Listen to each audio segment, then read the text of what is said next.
أعوذ بالله من الشيطان الرجيم بسم الله الرحمن الرحيم اللهم صل على محمد وعلى محمد.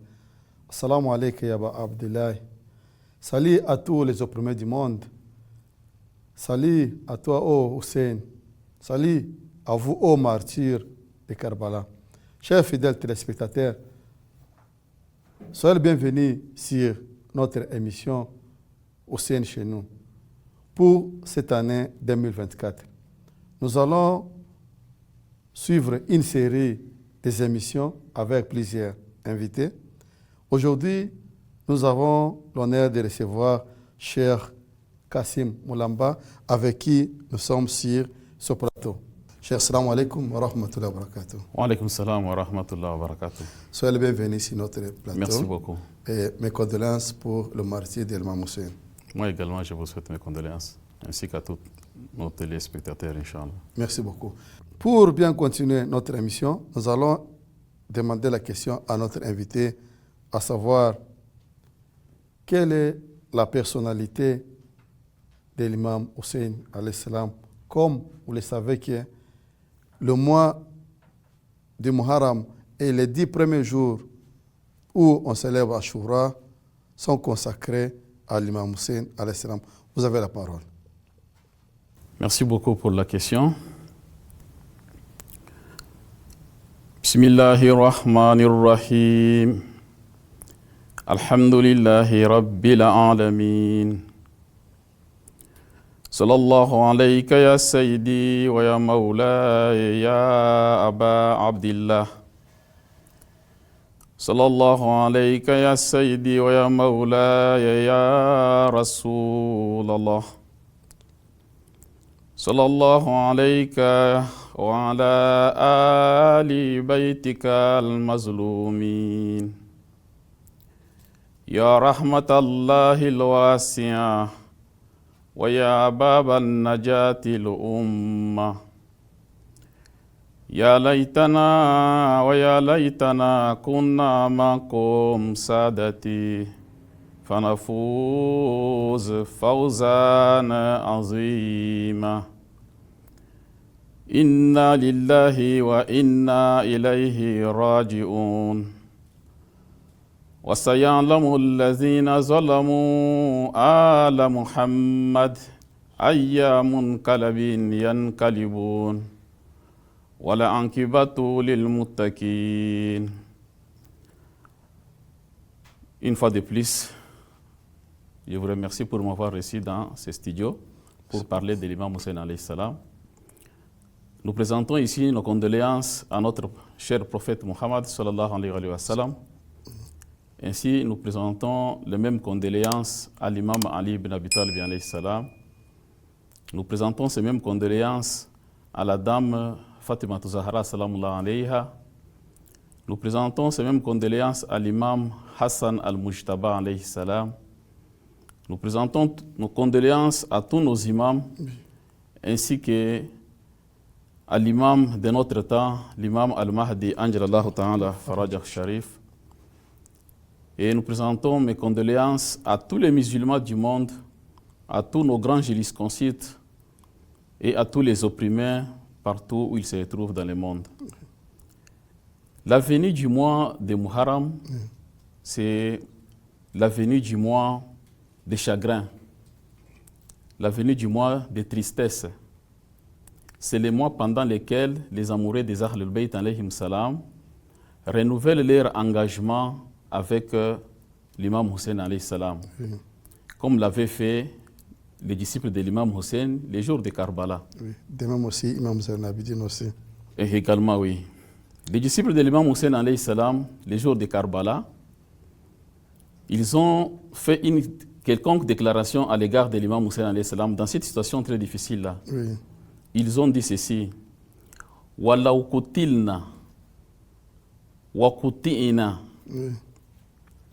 wa nushirna fil hawa wa fu'ila bina alfu mara ma taraknaka ya Hussein.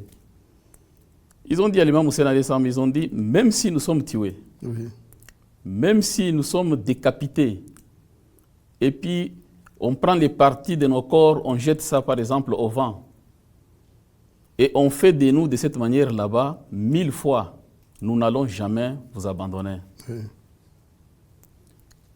Quand nous regardons aussi dans l'histoire d'Anshura, toujours, nous trouvons que l'autre héros de l'histoire d'Anshura, c'est Aboul Fadl Abbas. Oui. Celui-ci, il est parti à la rivière pour chercher de l'eau afin de venir altérer les gens qui avaient la soif, les femmes ainsi que les enfants. Oui. On a coupé la main droite, on a coupé la main gauche, on a coupé les parties de son corps, Oui. mais il a dit « Inni lauhami anidini ». Il dit « Moi, je continue à défendre ma religion ». Religion. C'est ça l'engagement que nous renouvelons aujourd'hui, ainsi que tous nos téléspectateurs qui sont en train de nous écouter en ce moment ici. Oui. L'imam Hussein alayhi salam n'est pas limité seulement à l'événement de l'Anshura, tout comme il n'est pas limité seulement à l'espace de la terre du Karbala ou bien de la ville du Karbala non plus. Oui. Partout où il y a l'injustice dans le monde, la philosophie de l'imam Hussein est présente là-bas. Partout où il y a des opprimés, la philosophie de l'imam Hussein est très nécessaire à intervenir sur cet endroit-là. Et aussi, je vais vous dire quelque chose que nous allons aussi demander à nos téléspectateurs, que l'imam Hussein ne doit pas être limité à un groupe de musulmans. Oui. Comme par exemple, les chiites disent que l'imam Hussein leur appartient. L'imam Hussein, il est l'imam de tout le monde. Puisque quand le prophète a légiféré, a présenté l'imam Ali ibn Abi Talib alayhi salam les jours de Khadir Qum, Oui. il l'a présenté pour tous les musulmans. Ainsi que les imams aussi venant après l'imam Ali alayhi salam, chacun à son époque, il est l'imam de tous les musulmans. C'est pourquoi nous disons l'imam Hussein n'est pas propre à un certain groupe de musulmans, ou soit à une quelconque école juridique de l'islam non plus, mais plutôt il est l'imam de toute la communauté musulmane dans son entièreté. On peut ajouter aussi, parce que le prophète a dit, ils sont imams, c'est pour toute l'humanité. Et les musulmans, et les non-musulmans aussi, l'imam les concerne aussi. Également, Oui. il est l'imam, nous parlons ici des musulmans, Oui. mais il est l'imam des non-musulmans. Oui. Puisque quand nous allons dans les jours de Arbaïn, nous nous retrouvons sur les chemins de Arbaïn avec les gens qui sont musulmans et les gens qui ne sont pas musulmans, mais qui ont la foi en l'imam Hussein alayhi salam. Oui. Pour revenir à votre question, nous allons je vais pouvoir lire à votre intention, à l'intention de nos téléspectateurs, une narration issue de Rasoul Muhammad sallallahu alayhi wa sallam. Le prophète Muhammad sallallahu alayhi wa sallam, dans cette narration, il dit ceci. Oui. Il dit ceci dans cette narration. La narration est venue de l'imam Hussein lui-même, de la bouche de l'imam Hussein lui-même. Oui. L'imam Hussein, il dit ceci. Dakhaltu ala rasulillahi sallallahu alayhi wa sallam wa indahu Ubay ibn Ka'b. L'imam Hussein, il dit, à un certain jour, pendant la vie du prophète, Oui. je suis allé chez le prophète. Et j'ai trouvé le prophète, il était avec son disciple qu'on appelle Ubay ibn Ka'b. Oui. Fakal Ali Rasoul. Le prophète m'a dit, quand je suis entré, le prophète m'a dit ceci. Il dit, Marhaban bika ya Aba Abdillah, ya Zayn samawati wal ard. Le prophète dit à l'imam Hussein, quand il le vit, dit, soyez les bienvenus, Aba Abdillah. Soyez les bienvenus, la parure des cieux ainsi que de la terre. De la terre. Il dit, dans cette narration, Ubay ibn Ka'b, qui était assis avec le prophète, directement, il s'est levé. Il a dit au prophète ce qui suit. Kayfa yakunu ya Rasulullah zaynu samawati ahadun khayruk. Comment se fait-il qu'il y ait une autre parure des cieux et de la terre en dehors de vous? Alors que nous connaissons, c'est vous qui êtes la parure des cieux et de la terre. Oui. Et puis, Ubay ibn Ka'b, dans son intervention, il disait encore au prophète, pourquoi vous l'appelez Aba Abdullah, pendant que, puisqu'à ce moment-là, l'imam Hussein avait que 4 à 5 ans. Oui. Alors, le prophète maintenant lui répond ce qui suit ici. Il répond à Ubay ibn Ka'b.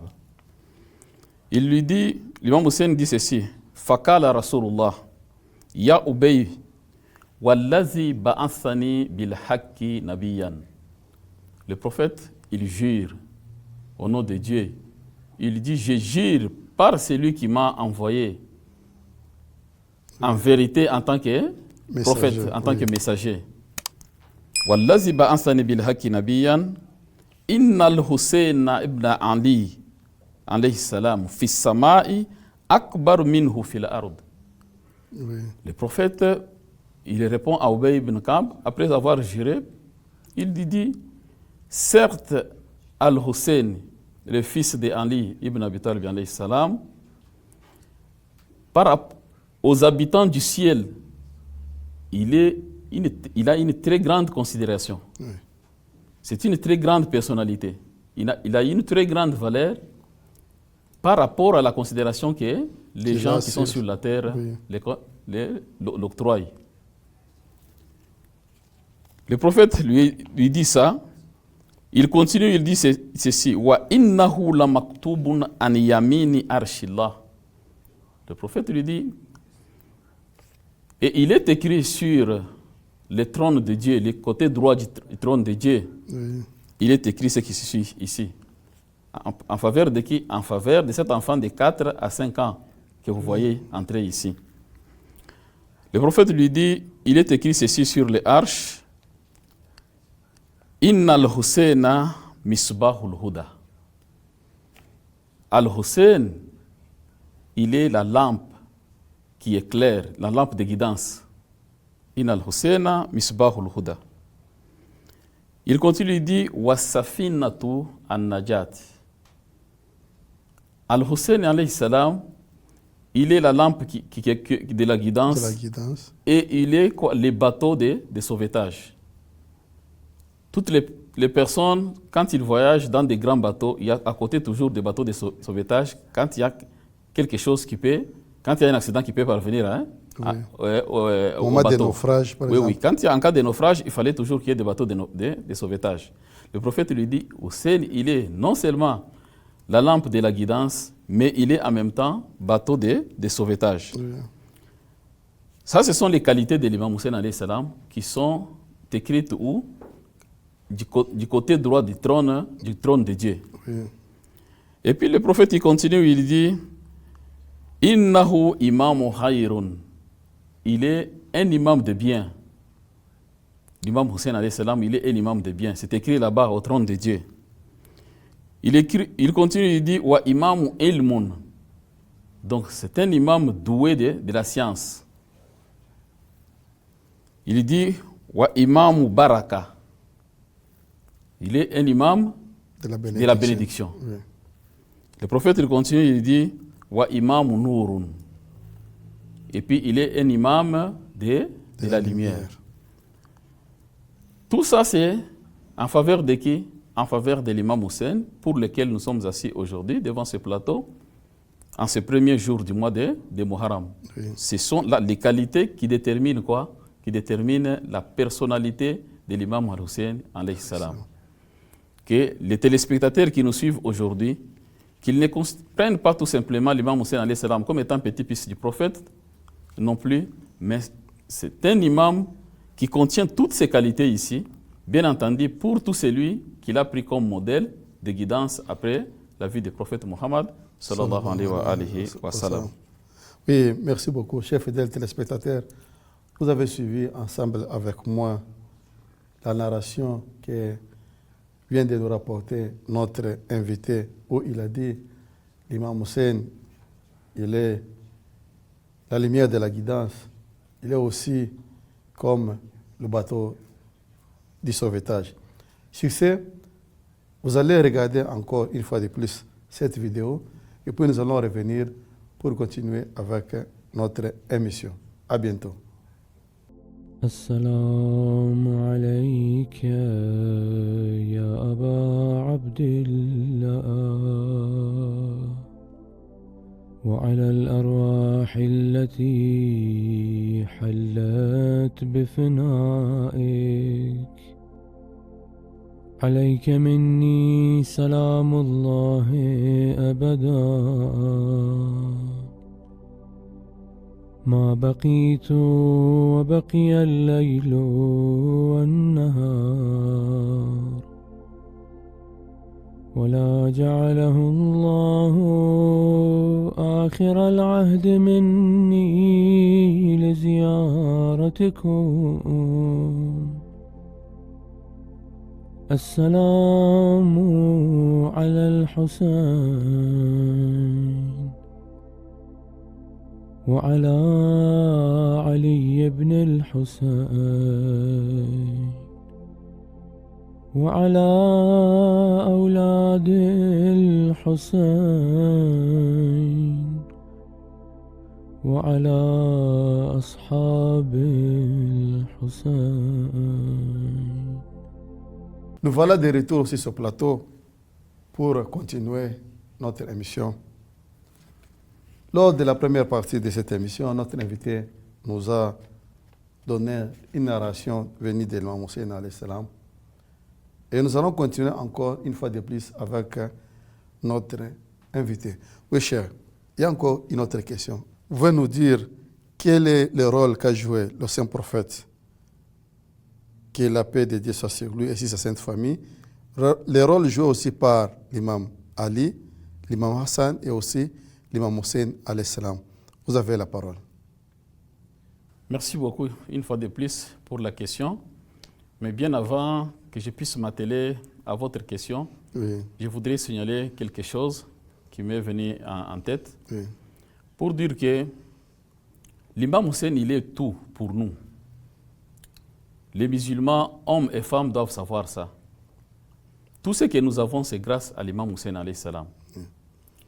Même la prière que nous avons, dans la forme actuelle que nous avons, c'est grâce à l'imam Hussein alayhi salam. Pourquoi? Puisque si l'imam Hussein alayhi salam ne s'était pas soulevé contre cette dynastie des Umayyads là-bas, oui, on n'aura plus la prière que nous prions aujourd'hui. oui, Remarquez, dans les hostilités de Karbala, pendant les hostilités de Karbala, d'abord pendant toutes les hostilités, le premier réflexe pour tout le monde, c'est quoi? C'est de chercher le refuge, de se protéger contre les dangers, de sauver sa vie, de sauver son âme. Mais l'imam Hussein alayhi salam, pendant les hostilités de Karbala, il demande à la partie adverse, quand il est l'heure de la prière, il demande à la partie adverse d'arrêter les hostilités et de lui donner une opportunité pour qu'il puisse faire la prière. oui, Ici, vous remarquerez que l'imam, en faisant ça, ce n'est pas seulement la prière qu'il voulait faire, mais c'était une leçon qu'il voulait montrer à la génération à venir, que la prière est très très importante. Puisque la dynastie Omeyyade, la prière ne leur disait absolument rien. Pour eux, que Hussein accepte leur calife Yazid, ou soit qu'il soit tué. Mais quand il est l'heure de la prière, ce n'était pas leur préoccupation. Mais l'imam Hussein alayhi salam, en les observant, ici, il a montré encore un chemin à suivre à la communauté islamique et à tous les musulmans, qu'il faudra accorder une attention particulière à la prière. oui, Si aujourd'hui nous prions cette prière ici, c'est puisque l'imam Hussein alayhi salam a accordé cette importance-là à la prière, après la vie du prophète. Sinon, tout était parti. Sinon, on ne pouvait plus parler encore de la prière si l'imam Hussein s'était plié aux caprices ou bien aux exigences des Umayyads. oui. Voilà. Pour revenir à votre question, je ne sais pas si nous avons encore beaucoup de temps. Oui, vous pouvez un peu nous donner quelques éléments sur ce sujet-ci. Ok. Je préférerais que je revienne sur cette question là-bas, puisqu'il y a trop à dire sur la question là-bas. S'il nous reste peu de minutes, Inch'Allah. Ok, comme il nous reste peu de minutes, chers fidèles téléspectateurs, alors nous allons accorder une fois de plus la parole de fin pour vous et conclure cette émission pour revenir lors de la deuxième journée, je pense demain, Inch'Allah. Vous avez la parole. Merci beaucoup. Pour conclure notre émission, nous la concluons en ce sens ici. Nous disons que l'imam Hussein alayhi salam est un modèle pour la communauté musulmane, modèle même dans la vie religieuse.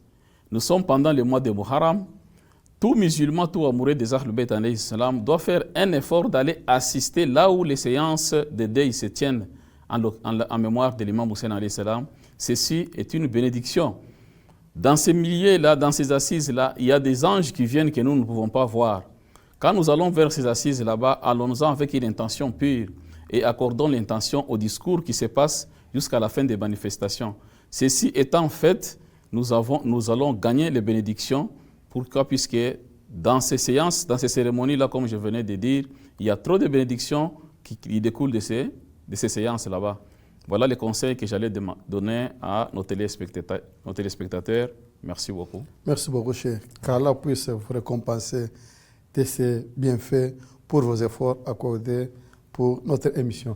Chers fidèles téléspectateurs, nous voici arrivés à la fin de notre émission d'aujourd'hui. Sur ce, nous vous disons seulement nos sincères condoléances pour le martyre de l'imam Hussein à toute la communauté du monde, sans oublier aussi les opprimés du monde, que vous le savez, en Palestine, surtout à Gaza, que vous aussi à l'est de la RDC et dans plusieurs pays que ce soit. Nous allons revenir encore une fois de plus lors de l'émission prochaine. Assalamu alaikum wa rahmatullahi wa barakatuh.